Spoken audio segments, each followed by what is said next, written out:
Ephesians 1:18 says that I pray that the eyes of your heart may be enlightened in order that you may know the hope into which he has called you, the riches of his glorious inheritance in his holy people. And then Ephesians 2:5 made us alive with Christ even when we are dead in transgressions. It is by grace you have been saved. Those are basic two scriptures that I've picked out for this particular song. Even though in the song you're going to hear a lot of, passion, fire, coming alive. But in this song, we're still talking about travailing. And that's why it says, I pray that the eyes of your heart may be enlightened in order that you may know the hope in which he has called you, the riches of his glorious inheritance to his holy people. And in this particular song, as it's talking about the awakening or the quickening or to make come alive. And that's what the Ephesians 2:5 made us alive with Christ, even when we were dead in transgression. It is by grace you have been saved. Saved to proclaim the gospel, and also saved to intercede for people. Those are the two things that we're going to be really, really, I guess that's the thought process or the theme of this particular song. Saved to proclaim the gospel, and then to intercede for people. How we intercede for others can be a gauge, like a measuring stick for our own relationship with God. There's nothing colder than the intercession of a cold Christian. That's where we come in and knowing where we stand with God and knowing what God is dealing and moving in us. So as we intercede for the, as the dance ministry is, as we intercede for the people, first here in this house, because that's where our target has been, so that the shift can happen, that we have to make sure that we aren't too cold or too judgmental or too, what's the other word I'm looking for? Not just still judgmental, but very opinionated on how other people are doing certain things. Because if you're going to be the intercessor for that person, your interceding can't be a cold thing. It can't be something that is cold shoulder, how we talk about that. But in the song, some of the key words, it talks about awake. And awake literally means to stay awake. It also means to be vigilant and to be watchful. So in this particular sense, remember we came back from, I think it was, if it wasn't Texas, it was Georgia, where we saw Michelle Vela, and she gave us that song, that flag, awake, awake, awake, and how she spoke to us about, basically the church being asleep, and that you need to declare that word awake over them so that they can come alive. Not just wake up from sleep by itself, because just to wake up from sleep is still in a sitting position, or you could still just be in a laid out position, stagnant, not doing anything. But the way we're declaring this awake literally is to be vigilant. So when you wake up, you are standing tall and you are taking the word that he's given you and being vigilant. Now that talks about us more so, because we already know the word that we're getting ready to say. When we're out here, we want them to wake up and hear first. We are wake up and declare, okay? Arise, of course. That's what we're talking about, them to arise and to stand up, to arise, to go from one position to another position, to go from being stagnant or just being lazy to actually movement. We want a forward progress, to move forward. And then to come alive, which is basically the same as the awake. How we said to stay awake, vigilant. Awake also means watchful, but to come alive means to cause to make alive, give life, to be reanimated, which is one of Pastor Gray's, animated is one of his favorite words. Y'all hear that all the time. But the thing that according to us here at Bethel, it actually says to restore to life. So when we're telling them to come alive, we're actually like blowing that breath, that word back into their spirit so that they can come alive, so that they can be alive again, so they can be animated. The thing here says come alive, like reanimated. So that's why I think it really applies to the house, because not everyone here is already saved, or not everyone here is not saved, but there are a lot of us within the ministry who've just gotten overwhelmed and burdened down, and things have just become real heavy to them. So they need that fresh breath of God's life in them to make them reanimated again, to restore life in them so that they can have this newness and this fire that he's talking about, so that they can actually be not a hindrance but a help to the kingdom. And when it talks about flying, it says to fly swiftly or to dart through the air. Whenever you're talking about flying, and it talks about like soaring and being above all your issues and your problems, because you can walk amongst things, and as you walk in amongst things, it can grab a hold of you, weigh you down, pull you backwards. But when you get to a place in God where you actually flying, that means you're up high above all issues and problems, and you're actually soaring above things. One thing that I learned when I was in my class last year was, because they talk about the eagles or whatever. It talks about an eagle, his eyesight, that how far he can see. It also talks about how an eagle will glide up high. They get up above the storm, and then they flap to get up. But once they get up above the storm, they actually soar. They don't even have to use a lot of not willpower, but that would be for us, but a lot of strength, because their wings are outstretched, and they're actually soaring. They're actually letting the storm winds carry them above. But the thing about that is, even though those winds are carrying them, it doesn't shake who that person is. So they actually use the storm as their strength.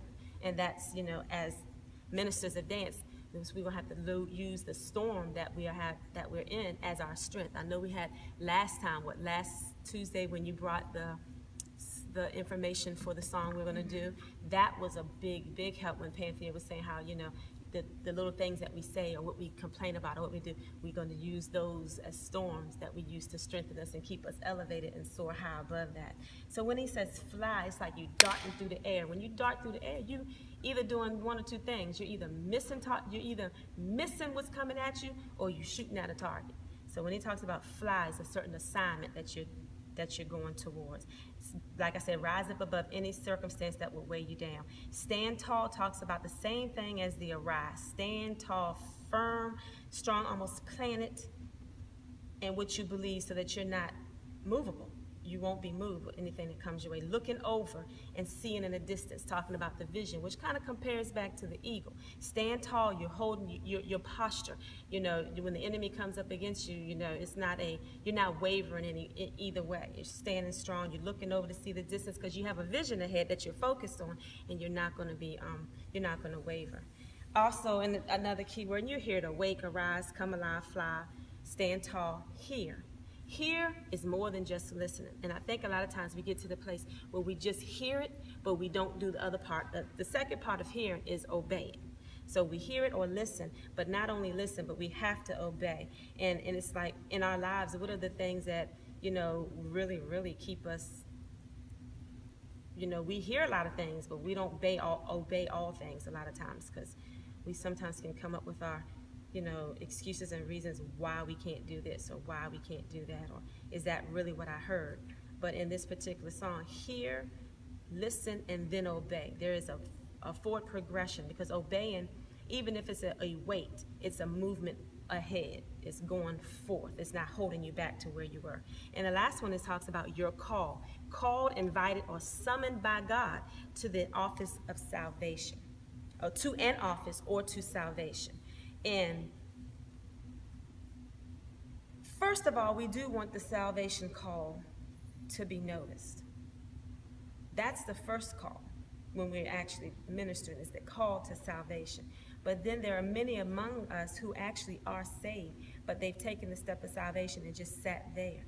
So they need to hear, they need to obey, and they need to then seek, so they'll know what their specific call is, because a whole body of believers that has no direction is just as stagnated as a whole body of people who have not yet received, because you've made the first step to salvation, but you still have not moved into this area of work for him. What your call is, the whole reason that you're saved. Yes, it's wonderful to have salvation for myself so that I can see heaven, but we're here more than just so that you can see heaven. You're here so that you can actually help somebody else to grow and to see heaven as well. And so your assignment, your purpose, and your destiny. Hope comes from the Christian experience. So as you grow and as different things happen in your life, there's hope that grows. There's faith that grows from your Christian experience, but grows as your relationship grows. And then going back to the scripture in the beginning where I said, I pray that the eyes of your heart may be enlightened, in order that you may know the hope to which he has called you, the riches of his glorious inheritance in his holy people. That enlightenment needs something. Enlightenment by itself doesn't mean anything, but those eyes from that heart must have that enlightenment. You have to have the eyes to be able to see the enlightenment.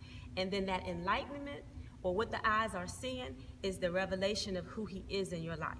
So bottom line is, that's what we're praying and that's what we're speaking when we minister to the people. We must not be afraid of the opposition that comes with us being propelled into destiny. When you awaken, arise, and come alive. When you fly, stand tall, and hear your call. You can't look for approval from man. Only God can approve you. God has called you and given you the order. Now you must follow. So dealing with us as a dance ministry, when it talks about come alive, shine, break off the chains, tear down the walls. There are a lot of things within our own selves that we have to first tear down the walls, tear down, break off the chains, tear down the walls. You know, a lot of times everybody's so talking about sin, sin, sin, but there's a lot of, I know we talked about it last week, fear. We talked about, you know, do you really know what your call is? Or do we hide amongst each other in dance ministry and dance together as one body? But do you know that your specific calling in the dance ministry? Do you know exactly who you are and what is your gifting inside of the dance ministry? So when these things come up, you're just not blindly dancing through, but you actually have a pinpoint target of, you know exactly what you're doing. If you understand what I mean by that. I know you understand what the song is saying, but I'll use her a lot for it. She knows that she's a warfare dancer. So, you know, I don't care what song we use, if it's worship, she has the mind of warfare. So she comes in and she fulfills that particular part of the ministry, you know.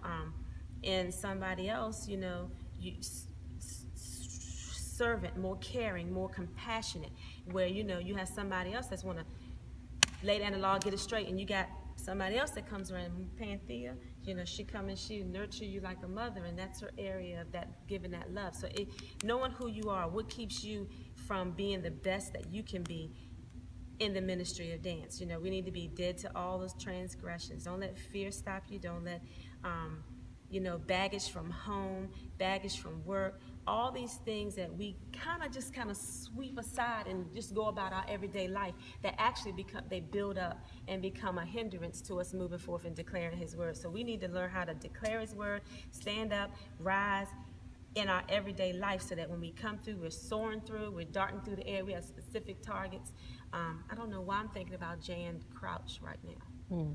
It's, you know, she passed away today, and I guess I'm thinking about them because of the legacy of what TBN is and what they've done. But they have a very specific purpose. When you think of her and them, you know they have very specific purpose. They have fine-tuned what it is that they do and who they are. And that's the same thing we want to be as ministers of dance. You want to fine-tune, sharpen, and know who you are in the ministry, so that we can go past just doing a song, but we actually go into ministering the word. And I know we know this. I know we know this, but our next step with that is doing it with confidence and not being pushed back because of someone else's inability to understand.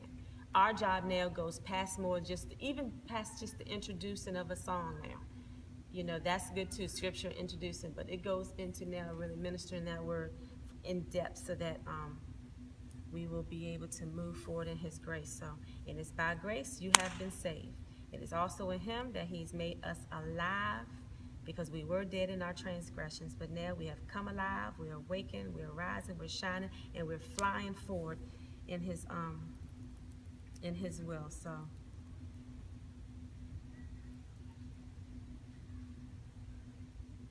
I just pray that in your purpose, and not just dance ministry, because all of you have other things that you do besides just dance ministry. You know, pray that he enlightens your eyes in the revelation of who he is in each area of your life, so that you can move forward in that, so that you can obey his voice, know that he's called you, and so that you can see past this little stage or this place that we are right now, the vision that's ahead. Because each of us have individual goals. Each of us have individual callings. That's the word I'm looking for. But they all should line up as one. And then all lining up in that one,